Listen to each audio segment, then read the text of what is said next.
Hi, Vishnu ma'am. Hi, Nitijana. So Your good to smile see you. makes me smile. All set, ma'am. So we can start now, shall we? We can start. We can Okay. All right. So good afternoon, everybody. Uh, Thank you so much for joining in to our talk this evening, which is uh, fostering social responsibility. And we have a speaker, Mrs. Vishnupriya. We are a group called Aroha. It's a space for children and adults to learn respectfully and um, be together so that the learning happens in a very fruitful manner. As part of our co-learning activities, we are organizing these Instalive conversations with people who can help us understand issues around or concepts around the child, around the environment, and to help us become better citizens, I guess. So today we have Mrs. Vishnupriya to introduce her. Mrs. Vishnupriya is an architect by discipline. She's worked in the field for about 15 years, after which she moved on to becoming a facilitator for children because she felt that was the way forward. And the way forward, in her words, is by following the child, which is absolutely beautiful because they show us the path. And she believes very strongly that if we as an adult community did what is necessary for the child uh, to kind of give them the opportunities to live a life of belonging to the planet, belonging with one another, then we would, as adults, be as happy and joyous as children, which is such a beautiful thought to think about, because then we're looking for the child in us and then go back and see how we were and how we can make this society better for all of us. I have personally known Vishnu ma'am for a while now, and I truly believe she's a true Montessorian to the heart. For her, the child is at the core, at the horizon, and everywhere in between. That's what she sees, the child as a whole. And I've had the opportunity to work with her, and in the early years of knowing her, sometimes even beyond midnight when we worked on Maitri together. And I saw that passion in her for the child, to do something for the child. And that was very, very inspiring. Even today, as every time I interact with her, I learn something new, something very, very valuable, and I cherish it. So thank you, Vishnu ma'am, for being who you are. And thank you so much for agreeing to do this conversation with us on fostering social responsibility to help us understand what it is. So we welcome you as the team of Aroa from Sudha, Sindhu, and I. We're very happy to have you with us today. Thank you so much, Nitijana, for that description. And it only goes to reinforce what one needs to do. Yes. I am touched. Thank you. So, ma'am, to talk about fostering social responsibility, we see in today's world, we are so very well connected, so imaginatively, innovatively connected with each other, that we become global citizens. And hence, every action that we take or words that we speak not only impact us and the people around us, but the society at large, the world at large, right? And this becoming a part of the society and becoming aware and conscious of our actions is often dubbed as social responsibility. Right? I'd just like to request you to help us dig a little deeper into what is this theory or characteristic or quality that we call social responsibility. Yeah.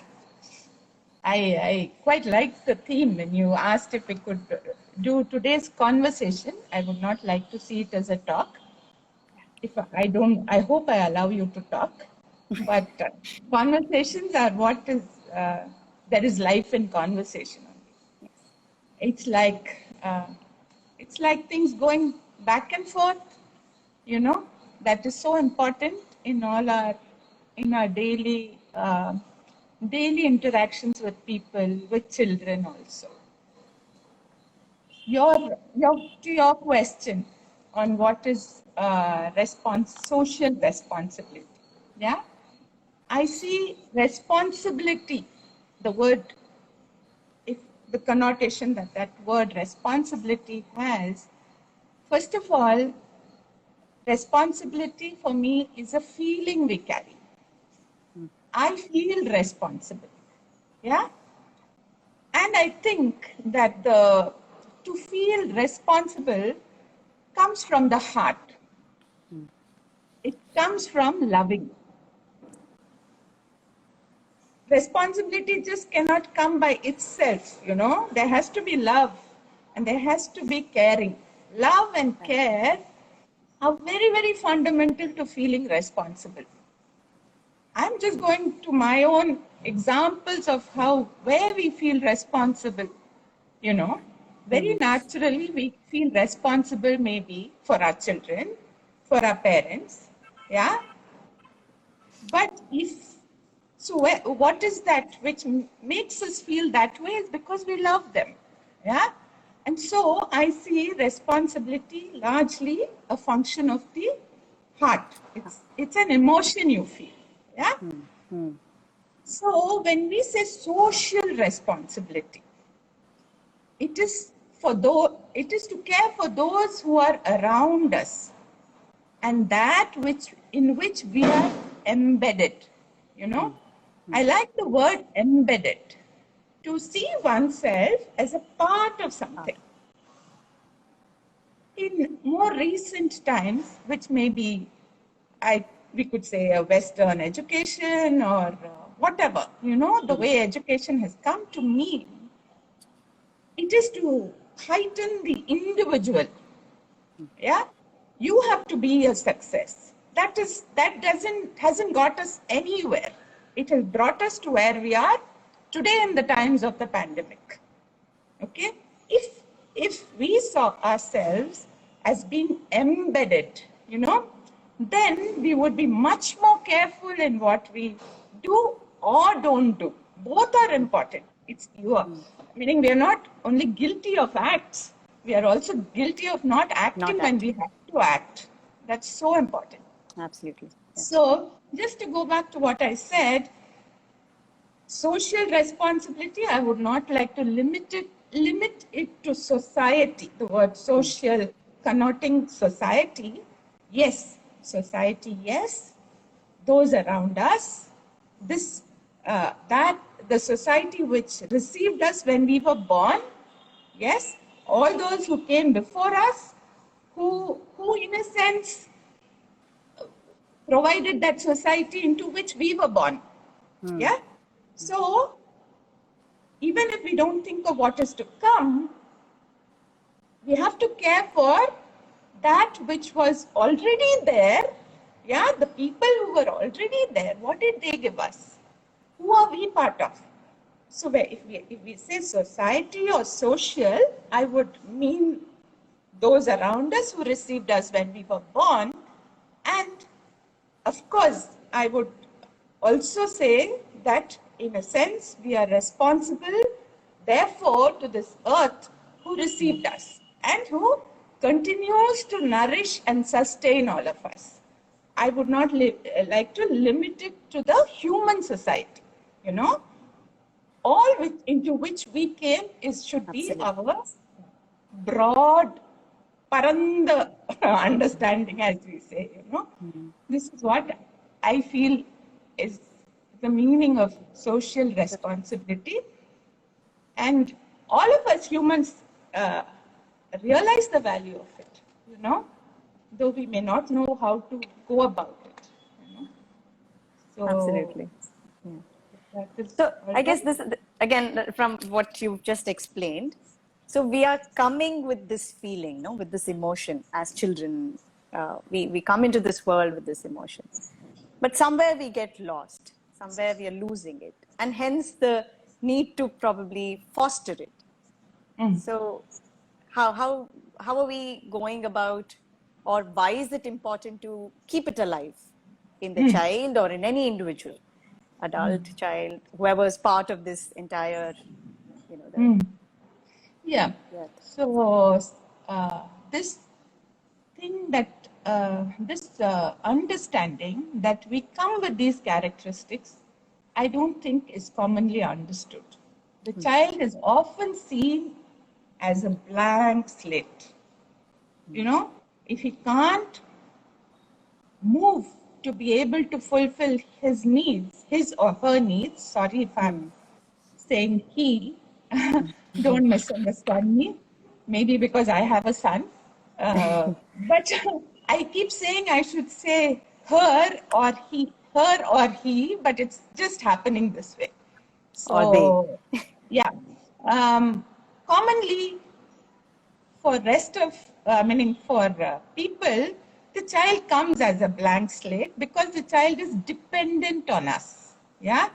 And therefore, if you take education, education sees it as necessary to kind of layer it on the child.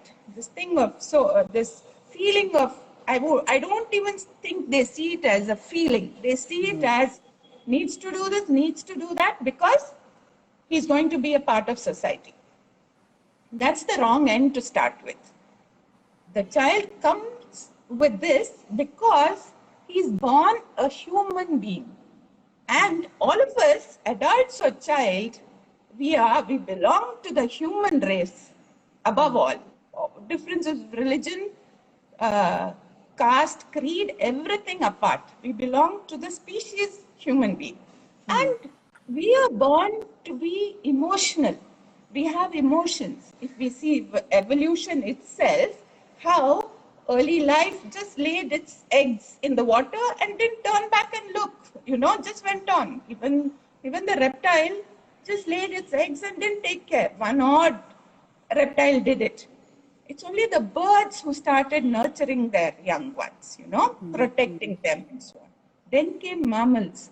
And we, at a certain point in the evolution of mammals, with mammals comes the ability to have emotions. Both are possible. Emotions which are positive and emotions which are not so positive. Which is why, as mankind, we are finding ourselves at different points in time where we say, oh, to be human also means to fight. There have been so many wars. It is probably it is in the human nature to also fight. I see it this way, that emotions, we can have both. What a life, what do you say? Gifted. Huh? Something like gifted by nature, you mean? No, I didn't mean that. I mean what reinforces life and that which is against life. We are capable of both. Yeah. So as adult society, what would we want as a species if we are to continue, leave alone the rest of the planet? If as a species, human species, we wish to continue and to be on the planet for some more time, I don't know how much time we have, but if we wish to continue, what would we want to nurture in the child or foster? I like the word foster because it says it is there in the human being. And there is evidence that it is there. We wouldn't have gotten here if it was not there. Yeah. So that is why it is so important to foster this for the child who we know comes into a family, comes into society with so much love and fanfare when a child is born. Yeah. That's what we shower on the child, isn't it? If a child is not around, the house is empty, right? So why wouldn't we want to foster that? Because I feel the more children that are born in this world, there'll be more love. Every time the child goes on reinforcing this. Yeah. So I feel this is what the child is reminding us of every time. The potential in the human being to be life. I still don't have the word, but life. What do you say? Life-giving or whatever. To reinforce the good good side of life, the child comes to remind us of that. So naturally, if the child comes in with this, and we are having a world which is, adult world, it is still not, it's not the world of the children, it's the adult world. And then we adults really need to think, where did we go from here to here? Why are we where we are? And I feel Monsoori, having lived through the war years, not just Monsoori, many people of that time really started questioning, what is it about the human being that needs to be nurtured, nourished, reinforced, that we are get closer to being humane, So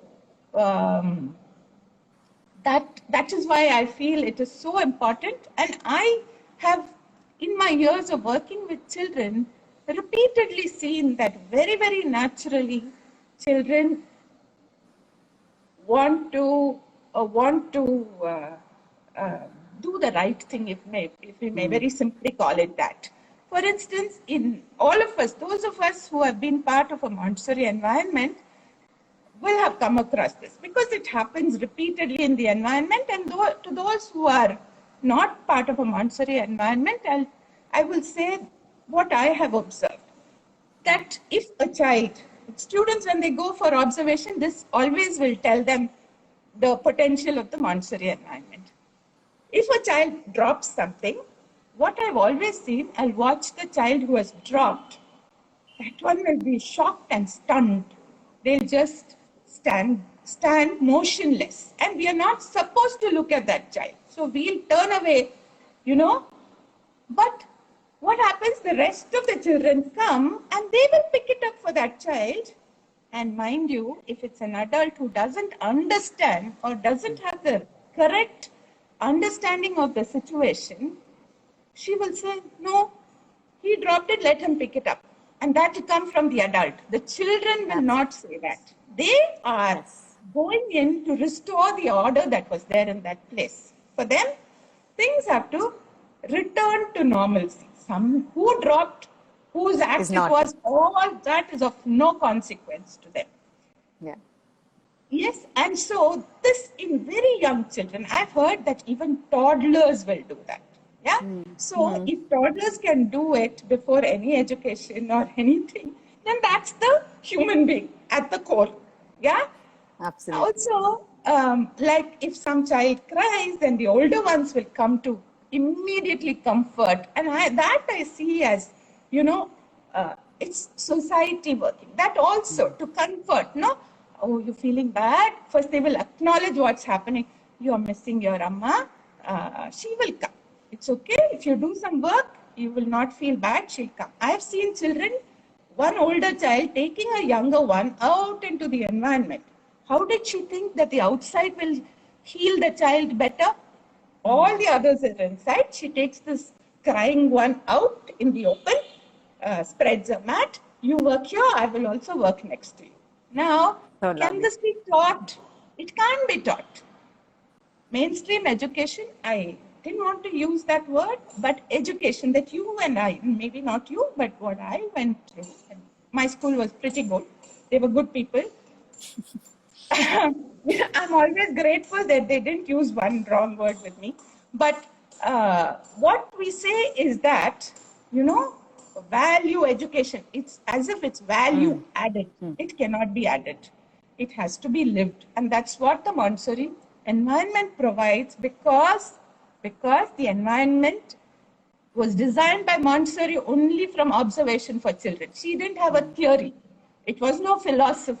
It was the child was the basis, and that is what will make it work, And I also remember another child, 2.5 plus. And you know what she does? We go for an outing, rail museum, and one child leaves his bag, snack bag there, and he is walking back. We're all walking out. Suddenly she turns, and then she says, Rishi, you have left your bag there. She doesn't tell him, go pick up your bag. I might, as an adult, say, why don't you go pick up your bag, Rishi? Because I'm supposedly guiding them to become independent. Okay. But what she does is she just runs. She's got her bag here. She runs, goes, picks it up, comes and gives it to Rishi and says, Rishi, here your bag. That's all. She is at peace that Rishi's bag is not left behind there. So I don't know if I'm saying too, I mean, taking too much This is time on lovely. this. No, please go ahead. Yeah, but this is what we see of the children. If somebody is ill, they ask, why hasn't he or she come today? If auntie is getting firm with somebody, then they are watching to see, is auntie going to hurt? Is this person going to be sad because of what auntie is saying he should do, cannot do, or whatever? Or is she being reasonable with him? I've seen this with the children of the first plane itself, 2.5 to 6 year olds, they go through a very, very difficult phase. I feel 2.5 to 6 is a challenging period for children because it's like, you are breaking out of your shell, so to say. I'm reminded of the butterfly which comes out of the cocoon and slowly has to stretch its wings. It's all crumpled and inside the cocoon. Then it stretches it and it sits for some time with that, fully stretched out wings. And then only when it's ready, it starts to fly. So like that, the children, however young they may be, that thing of empathizing, empathy from within for another who's going through something, maybe a child, might be the child's own mother, maybe the maid, maybe anybody. They can very easily put themselves in the shoes of the other person and feel, So I think it is therefore very, very important to give an environment, education, whatever we call it, which will only nurture this, foster this so that even as adults, we are feeling good about ourselves. Finally, do we feel good about ourselves is the big question, as human society, as individuals also, Yeah. So Dr. Monsoori also talks about this, saying how nature lays down a plan for the child and for the construction both of the personality and of social sentiments in a child. And those can be realized only when children are, through children's activities, when the environment is suitable for the child. When we create a favorable environment to fulfill this need. Yes. So in that sense, a Montessori environment seems ideal.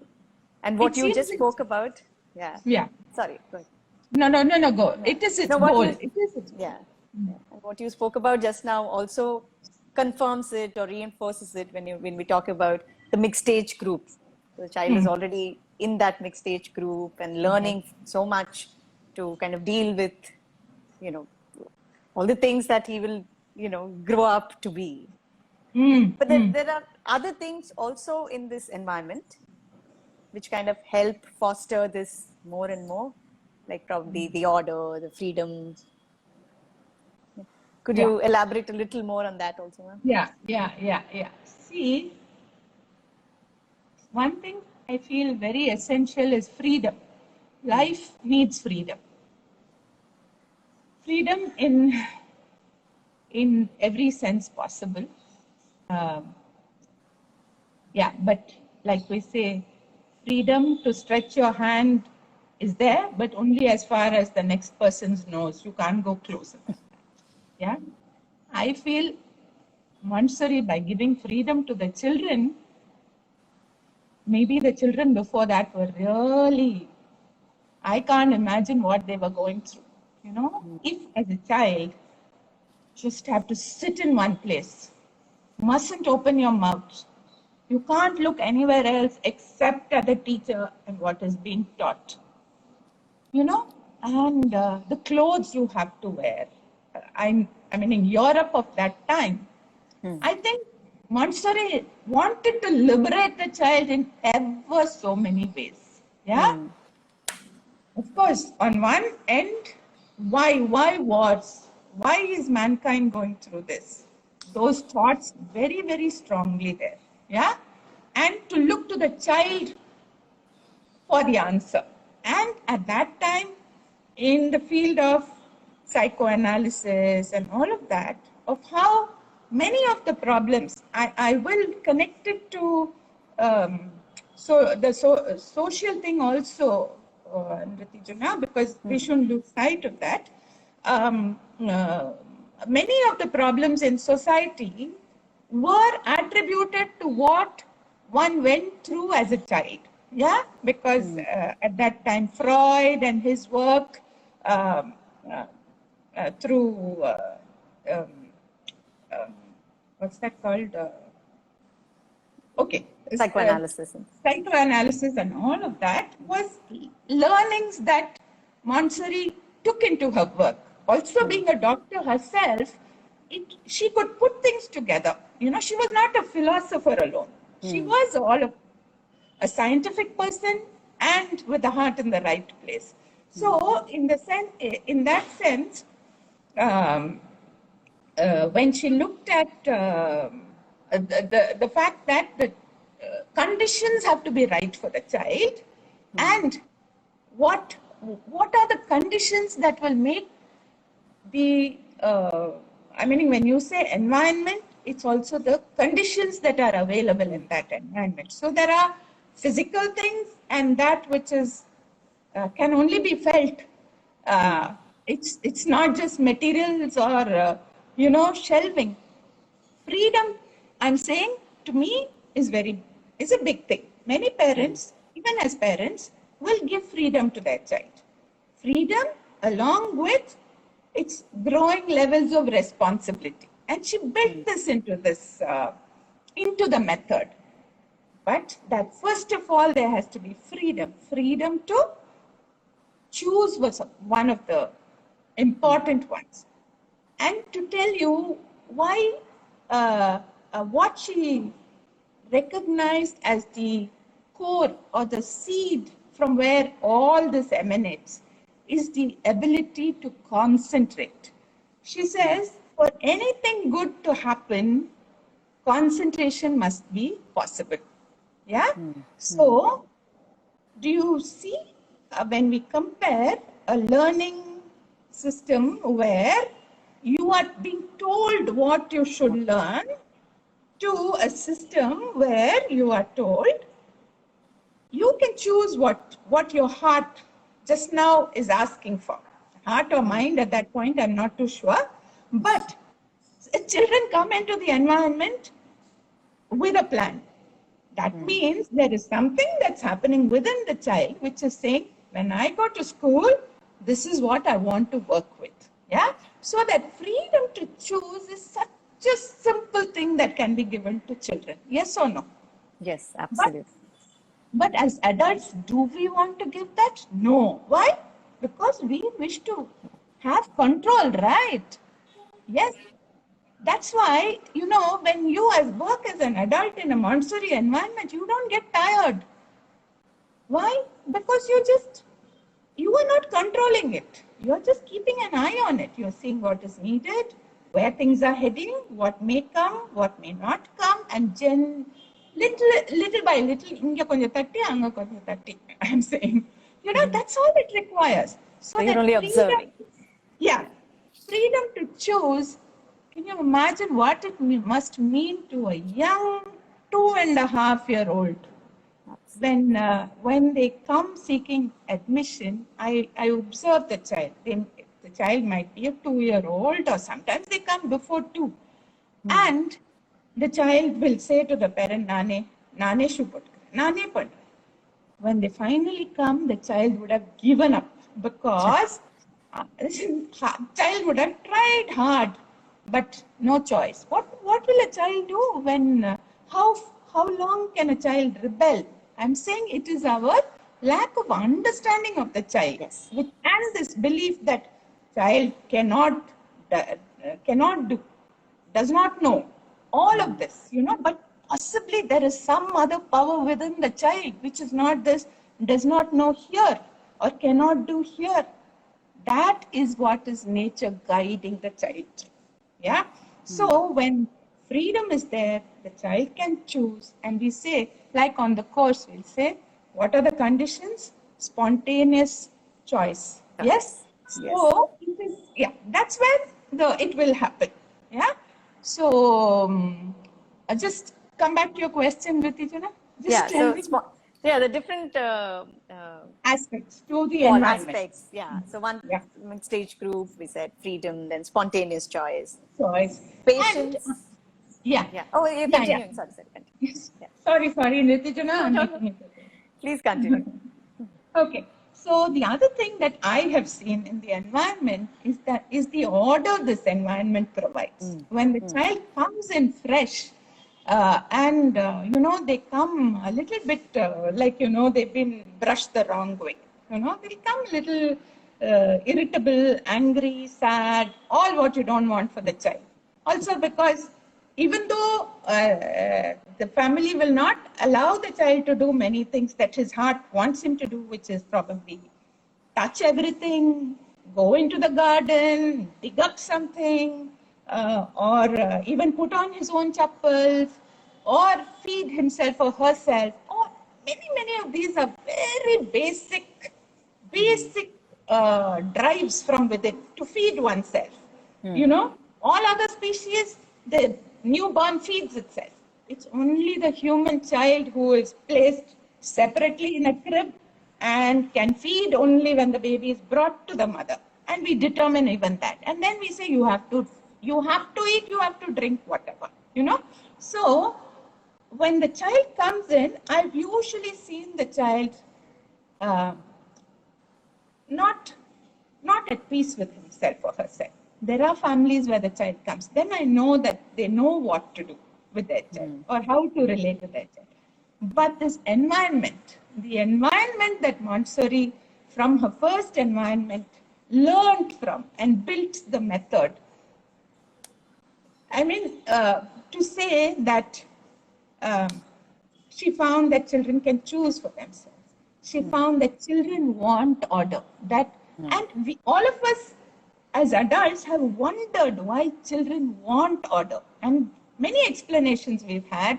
And one of those which seems to make sense to me is that the child is trying to build order here, in himself.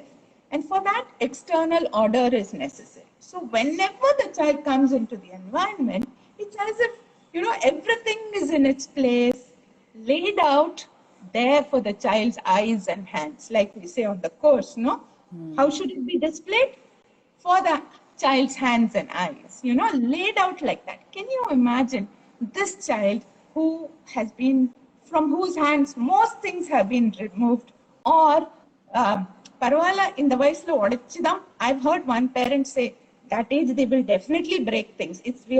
As if we have relegated them to that, It's neither of these, So that order in the environment, I feel it just descends upon the child. Like, it washes over the child is what I feel. That, then the freedom to move, freedom to be natural in an environment. Eat when I feel hungry. Talk to somebody else when I feel like talking. Auntie is only saying, let's talk softly.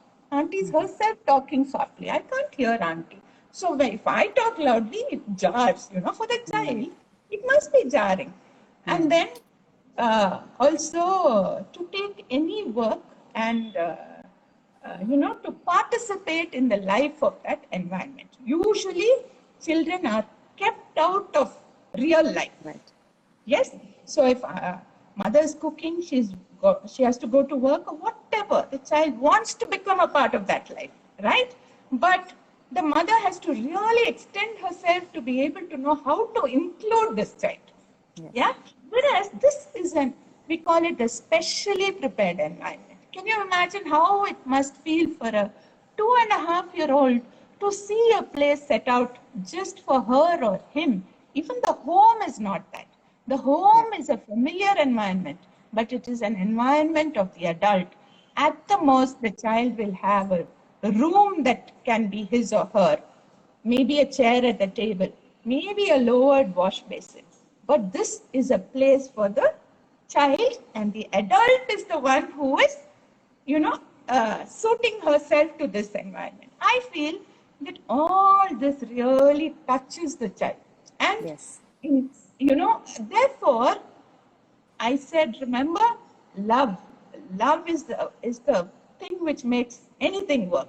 And I remember on one of the courses, the teacher in one elementary course, she even called gravity as the force of love. And I thought that was such a good description of gravity, So I feel the child really falls in love with this environment where things are laid out for all of them as children. Then this auntie who is somehow being very tolerant or saying, yeah, I know you will cry. She's not saying stop crying. She's not saying that at all. I know you are hurting. I know I can't comfort you. But I know one day you will go past and you will be like everybody else. So the adult who is there with all that understanding, term after term, when new children come, yes, and of course the other children.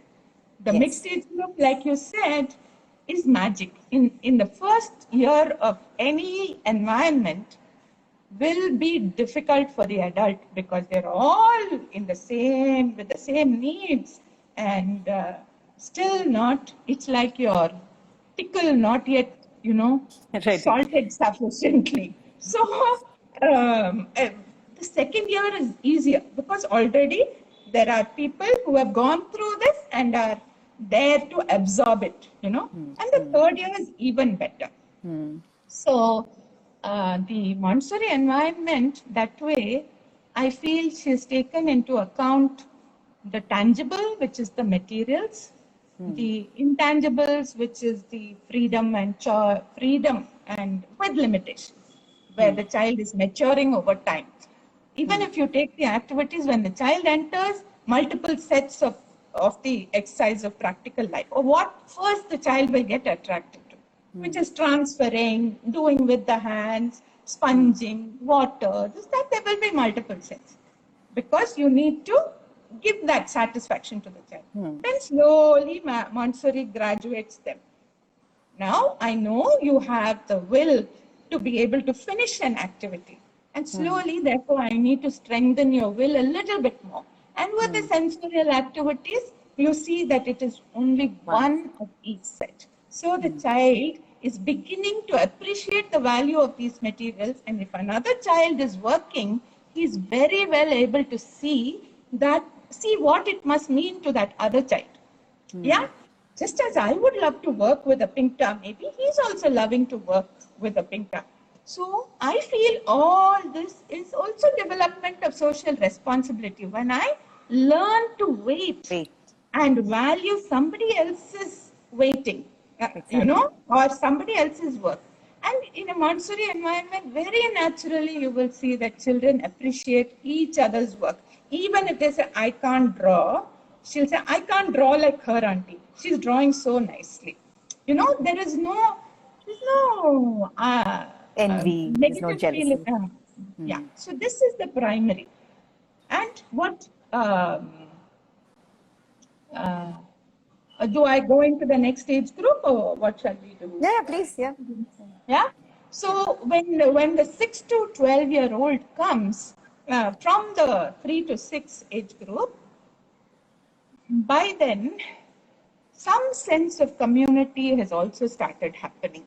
And if you see the child from 2.5 or 3 to 6, in the beginning they will work in isolation. Because Monsoori has a reason for it, and it seems very, very true that they are working on themselves. But what I see is around 4.5. 4.5, they seem to want to pair up with a friend. In the sense of, you take Pinkta, I'll take Broadstairs. And at times it's a little bothersome. Everything has to be available. You take this, I will take that, because we want to be together.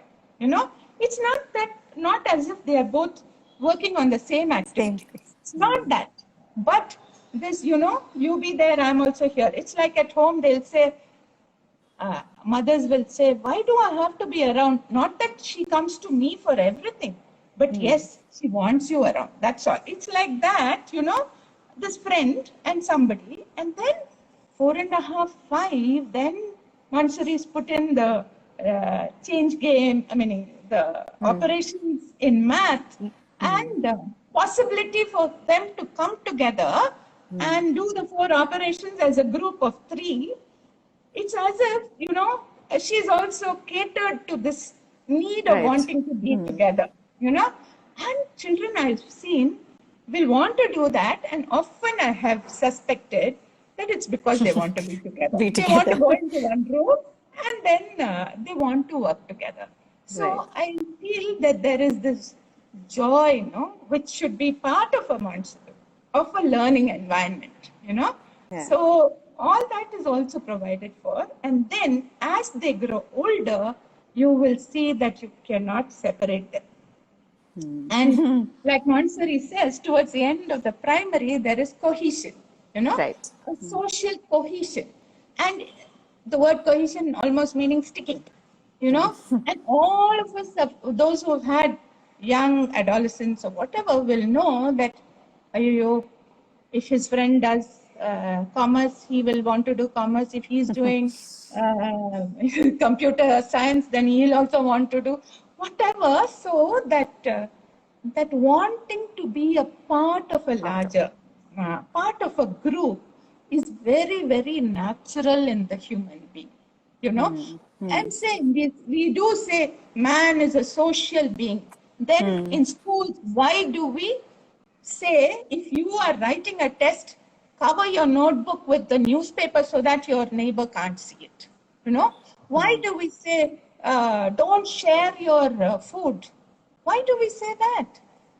We can pack some food for the other child also. No, why as adults we don't know how to actually we are at a loss.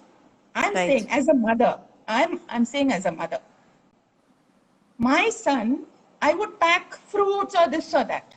He would like a friend's lunch or snack, which was something French fries or I don't know what. Not that the other school encouraged that, but he liked what was a little bit tastier probably than fruits. So the first day I said, therefore I started packing more. Then the teacher told me, why are you packing so much? He can't eat. Then I said, no, I don't know. I really don't know what to do because I know he likes somebody else's snack. So I thought we could at least exchange. So I feel often with children, we will find that they will love people whom we have animosity towards, be the family history or whatever.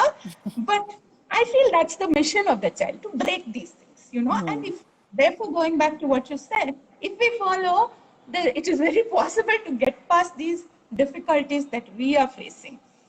So in the elementary, coming to the elementary age group, this social thing is very, very, very strong, And I feel as adults, we must not interfere with that in any way. Just like in the beginning, if a child dropped something and the others came to help, as adults, we must never say, he dropped it, let him pick it up. That's the most wrong thing one can say. Similarly, here, if children are arriving at their own groupings, and you will see that happen very naturally, I'm still not so sure, but when the same group of children with whom I moved, when they moved into the elementary, they seemed to be going into girls' groups, boys' groups. I don't know if that was the right thing or not. Of course, I observed it. And I thought to myself, what am I supposed to do as an adult amongst these children? Should I say we should all work together? We shouldn't be boys separate, girls separate. But I didn't want to basically interfere with it. And I saw that as something happening naturally.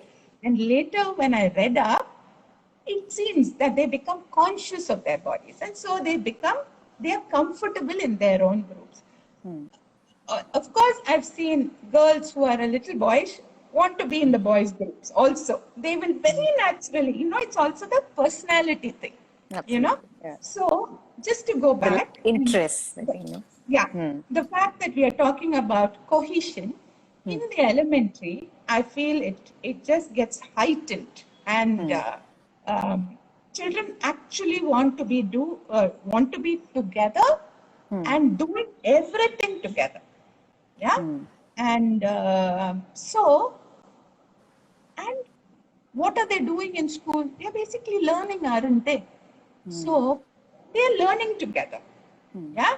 And for us we are the ones who need to know how to make opportunities for that. Just like in the primary, how do we make opportunities for, for whatever are the natural drives within? How do we make opportunities for this cohesion to form? And just to say what I also picked is that in their meaning 2.5 to 6, it is very unconscious. This whole thing is unconscious. In the elementary and thereon into adulthood, it becomes a very conscious thing. Meaning children are aware of what they are doing. Yeah, and so we also need to create opportunities for that to happen. And I think that's what we learn over time, which is to see which group settles, settles. It's like, a kalangal settling, a mixture settling. So which are the groups which are forming naturally? What are their interests? Maybe they're coming together because of similar interests. Or, yes, it does vary. I feel girls have take to certain things very naturally and boys to certain things, So it is possible that way. And then the idea is through these years of growing up in a learning environment, we facilitate it. We facilitate not only through how they can work together on their projects or we do these short lessons and leave them to explore further, right? And then they can go seeking resource people or other resources to further their understanding. And I've seen that if the group is good, learning group together, then they really pursue their learning also very, very in a very directed manner. I remember one group which was interested in rocks, another group which was for some reason interested in boats. They arrived at boats, I don't know how. Both these studies will eventually lead to, understanding of understanding of everything, Right. So, so this group will go to study that. And when we took the other group to study about rocks, they were not so excited. They were excited maybe because they saw their friends being excited. But they were more excited about what they wanted to learn about boats. Can we make a boat auntie? Like that. So I'm saying, let's just swing with them. No, what is so wrong? Why do we have to determine are they missing out on rocks? At the back of my mind, maybe I have to remember they're still, because it's part of state curriculum. I have to remember that.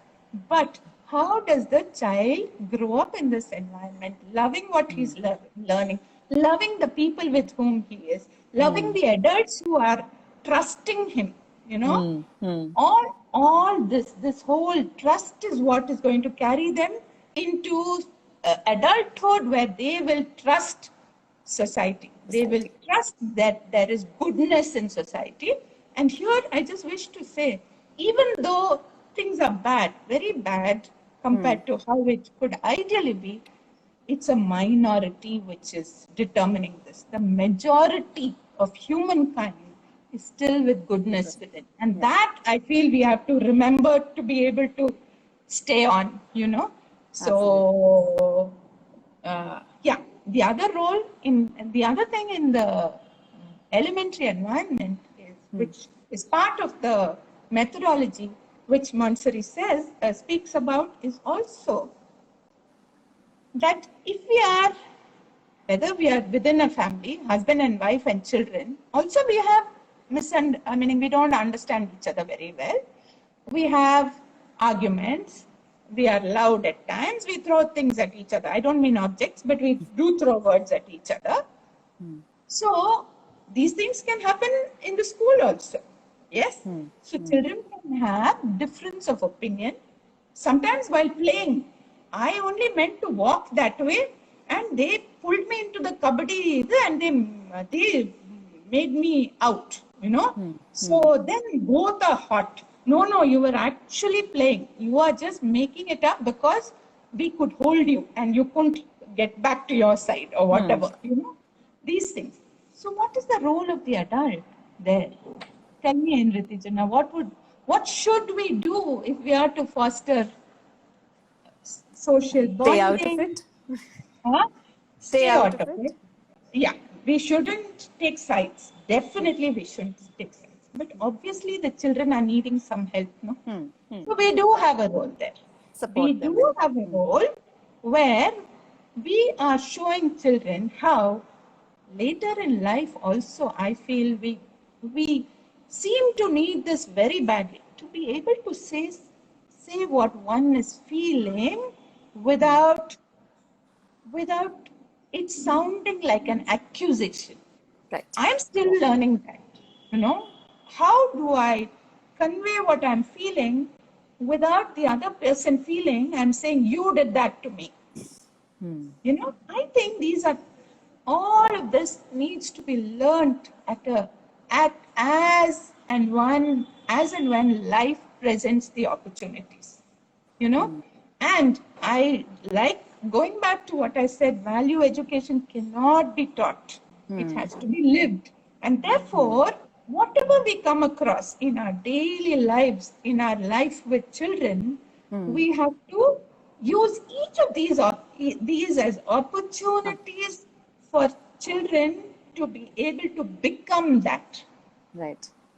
To become that individual who can present his angst without sounding like it, and to listen to the other person. So I'm not saying that one will go on listening and then the other will go on doing. I'm not saying that. In an environment, that's the role of the adult to balance that as well. Now, he has listened to what you said. So what do you have to say? Without, again, seeming like, oh, he's listened to you, how come you're not listening? Not like that. So we show ways, Ritijana, of how this is possible. Because I don't know if they will get it elsewhere. Homes, every home is different. So where parents are aware and, or grandparents are aware, children see grandparents discussing things or parents discussing differences, it will happen. If it doesn't happen in the home, then at least the school, because the child is spending so much time here. So therefore, the 6 to 12 also, is such an important place for the child to grow in social responsibility. And I'm telling you, still, the child is governed by love. And that love which he felt for his little environment, that home-like environment, where, there is, Monsoori says,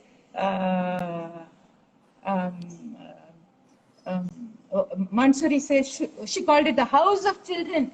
Inadvertently, she just set up what was ideal, has now got to change to this the personality of this child.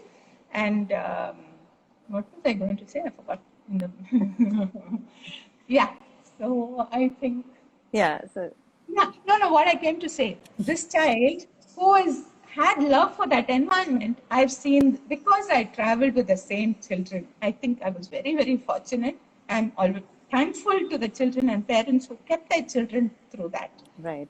Because I saw this love for that homely environment go expand into the world. I know it's called an intellectual plane, where the child is seeking intellectual independence, but I would say that it is still governed by love for the for that larger environment, love for the universe, the questions that come from them, okay, this is only for intellectual stuff I'm saying. Okay, auntie, if all of this that we seem to know of so far is the universe, what's beyond the universe? Are there more universes? See, this we can read it as being a very intellectual question. Yeah. But on the same hand, I will say that children are very, very sad that as humans, we put out satellites, this, that. They say, I believe we have trashed space. So can you imagine that state of love for that which I am a part of, which feels what man calls scientific achievement is for the child feeling like, oh, we have trashed space. This is not what I have told them. It is not a bias that they have got from me. It's not that. They are very, very pained when after the story of timeline of life and, how life has put out one solution after another and one adaptation after the other and all of that. And at the end, when we have a conversation, this child tells me, auntie, when I'm going home, I cross a river or I don't know what it is, but there's a bridge and I go over that. She lives in Coimbatore. And auntie, it is looking so dirty and it smells also, she says. So I know she is in love with that world, which is the earth that was created and which is in her imagination. So therefore I'm saying it's that love only which extends through and through. And if it is the adolescent also, he also operates from love. He or she also operates from love only. Love for society. Like Monsoori says, if this child has passed through all the planes provided with whatever, are the needs. She saw those as needs of the child. It's been provided. The adult who will have is at the end is one who will be the ideal, if we may call it that, the socially responsible adult, and we all know that. All of us have gone through it. Didn't we say this is not fair, that is right, this is wrong? Where is that? 6 to 12, she says that the conscience is developing. And she gives what are the signs for that conscience developing. I have had children ask me, I must tell you this also. One child, last election, she saw the pamphlet of one party and it said, not this assembly election, but the previous. It said, we will plant trees. Okay. And then, so she told her parents, you must vote for this party because they've said they will plant trees. Okay. And then, in my son's case, he would ask, is this person okay? Is this person okay? Is this party okay? And they all saw, like we say about the flags, I remember the fresh elementary group, elections happened at that time, they saw all the symbols. And you know what? They liked the broom symbol. Okay? And they said, auntie, I think this is a good party because they've taken the broom as their symbol. So it's up to all of us to provide, Absolutely. What will... So I guess as you're saying, I missed one thing. Nritijuna, I missed one thing, which is... Checking on the time, but yeah. Yeah. Again, what will unite them is a common cause. That is very, very necessary. For mankind, adult or child, whoever, a common cause is very essential. Which is why I feel if adults got together in favor of the child, not my child, the child, that can become a common cause. If for the future of this child, if we can get together, that is a common cause for adults. But for children, if some animal is going into extinction, they don't know that nothing is in their hands. And hopefully they won't hear me. They know climate change is a very big thing. But if they have a common cause, again, there is a reason to come together. That's what I felt I missed. Yes, absolutely. Yeah, I guess so. If we provide this environment with so much love and trust in the child, why won't the child then become trusting of the adult, the strangers, the society, and then become, that social responsibility is automatically fostering. It's fostered automatically, and naturally the child becomes responsible for his environment, for himself, for people with him, and people beyond that as well, right? And for So, the the planet. whole of the planet. And I guess even in these pandemic times, when children are not in this specially prepared environment, Yes. we can still, as adults, provide those opportunities for children, have these conversations at home, so that children can then, Yes, you yes, know, it is yeah, help doubly them foster. challenging. Yeah. It's very, very hard. The thing is, I think we have some clue, but if if life played itself naturally, that would be the best thing to happen. Best thing to You happen. know, Yes. like Monsoori would say, early times when the child went with the mother and father to work on the land and slept under the tree or worked with a parent, he learned very naturally, his learning happened. Yeah?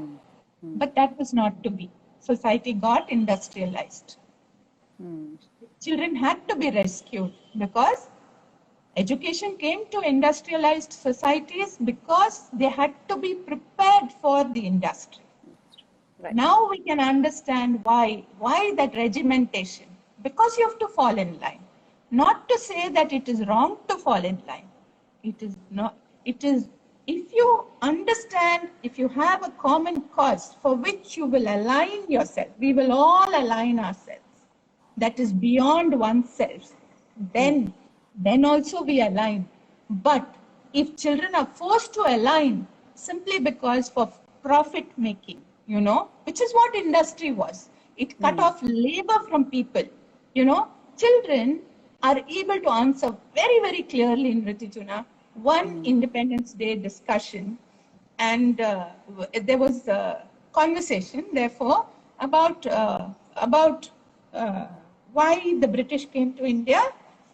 They came to trade with spices, and then how did it change? Also was the thought. We did not want children to become negative towards the British or whatever, because that's not the aim. The child should know to love. That's the aim. So the question that was put to the children was simply about what happened to the textile industry, of what people were. Until then, cotton was grown, spun, and woven here, right? And I just asked them, what do you think would have happened if the cotton went to England, yes, and came back as cloth? They say people would have become very poor because so many people wouldn't have had work.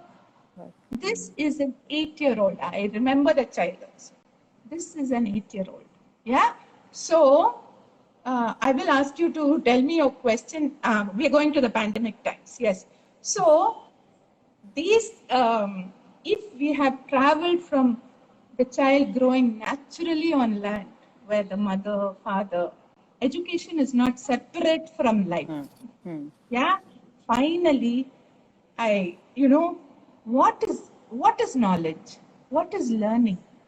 To understand how things work is, for me, is knowledge. That's what we're all seeking all the time, There might be another angle to it, which is to, capitalize on it and so on. But the search for most human beings is to see where one fits in this whole thing and how do I become a part and contribute, So if we are coming from that kind of natural society where each one did his work and the child grew up in that, understanding the larger framework from this smaller one. Small window. Yes, you can always, farming can be similar to any other profession because you're learning the way of looking at things in an interconnected fashion through farming. If you're working as a carpenter, you are learning through carpentry the ability to look at things in an interconnected fashion, So coming from there to industrialized society where something totally separate as education came, but for a different motive, which was to, like human beings were used for industry, to cut down on human labor, to run machines, that's all. Children were also prepared for that only, and therefore education was regimental in its approach. Yeah, and therefore something called school has emerged. So, if in that setting children can make community, which people like Monsoori or Froebel and others saw that, okay, we are at this situation. How shall we make it as natural as possible? If we have arrived at that, now if there's a pandemic, it's saying even this is not available, then I feel we have to be even more creative. In which case it means, again, one thing is to have deeper and deeper understanding of what is it that actually children are looking for. It is not about, has the child learnt in this 1 year or 2 years to be able to do this or that. It can be taught. In the classroom, the teacher stood there and taught. Here, the teacher will be on screen and she will teach. Okay? But that's not what the pandemic period should provide for children. First of all, in our hearts, we should want to recreate that situation as closely as possible. The situation of being a community of children, of being together, because finally one strong urge in them seems to be to be together. This, like I said, let's not make it a talk, we'll make it a conversation, though I don't know how much of it I have allowed, but still I feel that if we would really care to see what is it that children are seeking, and if we can within our means provide that will be one thing, service done to children in pandemic times. Social responsibility, whether it adds up to or not, will be the next thing. Yeah. But side by side, I am saying, therefore, we think of how do we also create opportunities for it. It's not either or. It's not always either or, So can we still make it possible for children to act with responsibility? Because in the environment, in the primary to the elementary, children took responsibility for their environment, whether in learning to sweep and mop, or to dust the materials, or to, if something is misplaced, to put it in its place, or to polish brass and make the environment look beautiful, or to put flower in the flower vase, or whatever, like that. Is there other things where, like I said, again, how do we foster that feeling of responsibility? It's finally a feeling. So coming to that, I'm saying, when we are in a pandemic such a situation, we are working together as teachers and parents. So whether it is Aroha, which is trying to educate the community, which is seeking its help in learning, in saying this activity or that activity, how do you put it together, and then how. So tell me, Nritijuna, when you put out activities for the parents who are seeking you, do you just say, if it's cleaned well enough, meaning, let's imagine it's pouring. Let's say if it's pouring, would you say poured without spilling is enough? No. You will also say at the end of it how that has to be put back, right? Because it gives peace and calm to that child, first of all. Beyond the mother, who will think, oh my God, now there's going to be a mess and this adult is telling me I have to give water. That is the role, I feel, of the school or the teachers, which is to say, the pandemic has provided an opportunity to us to understand these things better. How? Because all said and done, which parents will also understand, it cannot be only school. It cannot be only school. The home, and mind you, more the home. It is more the home. If, as I'm growing in my years, I am seeing that we are a little, if not more, of who our parents or our families were. You know, very simple. If I can only say things loudly, I continue to say things. If I have seen things being said loudly, I see that is the only way. I don't know another way. Whereas if in my home, I see that my father helps my mother in the morning. Yes, it is not unnatural. It is not as if an akka has to come or a maid has to come to do things. It's not. It is our home. We love it. All of us in the home love it. And if we all saw it as one opportunity to come together as a family, I think we would do great. Absolutely. You know, so I'm saying this is an opportunity for society to reorient itself, realign itself, and say to be responsible is very essential. That's why to not have a pandemic, which they are saying maybe will go on for years. Can you imagine if we have to come out of this? So I'm saying the child, very clearly I'm saying, the child absorbs what is alive around him or her.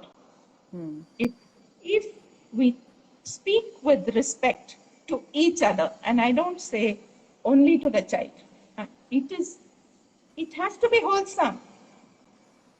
If we speak to as each other, as spouses, we speak to each other with respect. If we listen to each other, if the adults in the family, grandparents probably ask, what do you think is the thing to do, of their children? All this becomes a way of life. And when it comes specifically to children, if we as school and as teachers, enable parents to be able to do these things at home, which is to say, participate. You are part of this family. See how you can help your mother. I go on saying it. Have you done anything to help your mother today?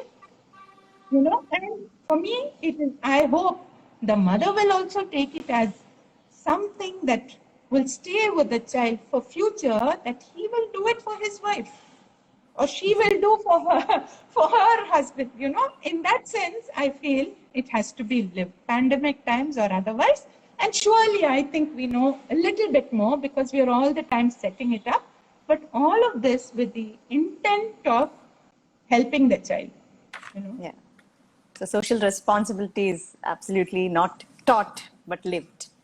So on that note, shall we see if we have any questions, ma'am? I'll switch on the yes. Switch on the comments. So if we have any questions, we'll take them now.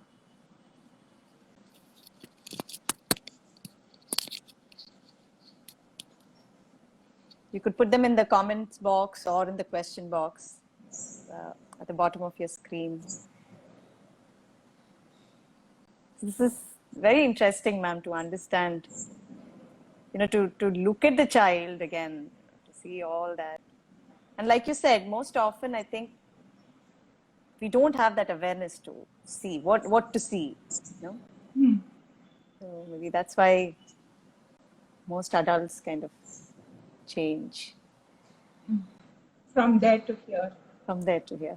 Yeah. Why have we arrived at society the way it is just now is, I think, a big question we have to go back to. And like Monsoori said, we have to go to the child and see in between what's gone wrong.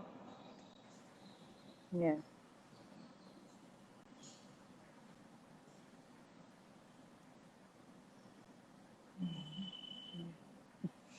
So in our school, basically the children, as part of their journal, they also do washing clothes, part of their journal.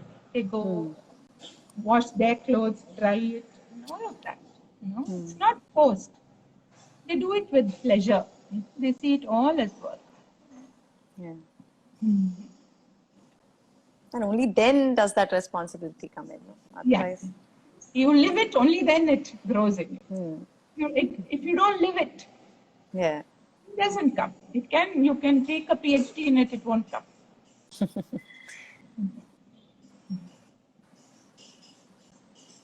And how we as adults have things, for a lack of a better word, arrogance to think that we teach responsibility. No? To say that, and to keep telling children that you need to be responsible for this, you have to be responsible for this, where they Many things naturally were. Yeah. If you see from the child's position, adults, we are as adults always telling them, idu pannakudadu, adu pannakudadu, this, that, and all of that. So the child ends up thinking adults are perfect. If we were, then why are we where we are? On the course they'll tell you, very simply, that, we tell children don't tell lies. Yeah? And then we say, oh, na illan sollide. This is a common example they'll give us on the course. Right. But it is typically that, and something else also, even about sharing, we say, I often have parents who come and say, oh, he's not sharing. Very difficult when cousins come and he doesn't want to share and things like that. So then I say, oh, so if your brother comes, opens your cupboard and takes, you will allow? Is it? Then they will think, oh yeah, can't. I say, just comes, picks up your car keys, drives away. Will you be all right with it? Then he says, no. Then that's what I'm saying, to put oneself in the place of the child. That's all, And the children are so, this is my parents. They are my sustenance. They will not do anything wrong to me. And therefore, I feel it is lack of knowledge of the child. That's all. That is what we have to grow in. I think that is what I think now as adults in this field of education has become a responsibility for us as well. So to kind of take that task on, to help people understand the child, and then everything will set right. And it's not easy. It's not easy. Not easy. Definitely. Yeah, because the child is a wholly different being, driven by nature, whereas we are not driven by nature. Yes. Something else I was This is like a bottomless topic to talk about, no? Yeah. Like go on and on. Yeah, that's why I feel when we talk about the child, we mustn't only talk about how do they learn this or that. That's only a part. And like Monsoori says in her 4 planes of education or development, as it was called. So she says you have to take the whole child with everything, all his difficulties, strengths, this, that, and the whole child. Whereas education takes part of the child. Part by part. First, has he or she learned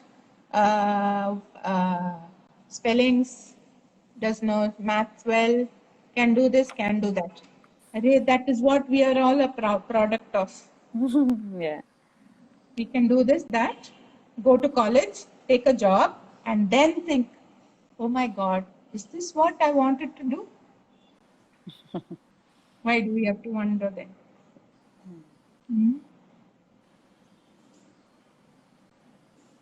So, ma'am, it's almost 6. I guess we don't have questions. But, yeah. Sure. But I guess as you can see the comments loaded with information, Nasira says. So, thank you, ma'am. Thank you so much. Thank you so much, Nritijuna. It's our pleasure, totally. For being, it takes a skill, to conduct well also with to lead it. So thank you so much for leading the conversation very well also.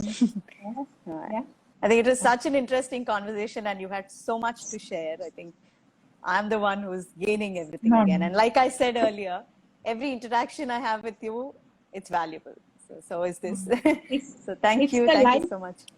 It's the life with children, and my course, which told me to have faith. That's Yes. that's what takes you Yes. through life. And having come across teachers with whom I have worked first, and who was so trusting of the child.